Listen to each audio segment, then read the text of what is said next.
Welcome to Auto Trend, and welcome back to Auto Trend. Today, we're diving into a truly innovative and unique sports car that shook up the 1960s automotive world, the Porsche 914. Introduced in 1969. While Porsche is synonymous with luxury and performance, the 914 took a bold step into a new direction with its mid-engine layout and affordable price. Let's take a closer look at what makes this car a standout classic. The Porsche 914 was a collaborative effort between Porsche and Volkswagen, designed to appeal to both brands' audiences. Its design was revolutionary for its time, featuring clean, angular lines, pop-up headlights, and a targa-style removable roof. This gave the car a distinctive look that set it apart from other sports cars of the era. Powering the 914 was a range of flat 4 and flat 6 engines. The entry-level 1.7-litre flat 4 produced 80 horsepower,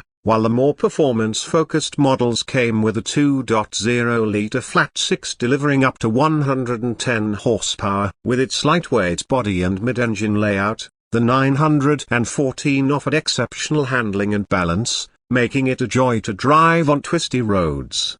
Inside, the 914 had a minimalist yet functional cockpit, emphasizing driver engagement. The bucket seats, simple dashboard, and excellent visibility underscored the car's sporty yet practical nature. Although initially met with mixed reviews, the Porsche 914 has grown into a beloved classic over the years. Its unique design, excellent handling, and historical significance have made it a favorite among collectors and enthusiasts. Thank you for tuning in to Auto Trend. If you enjoyed this deep dive into the Porsche 914, don't forget to like, share, and subscribe for more automotive classics. See you next time.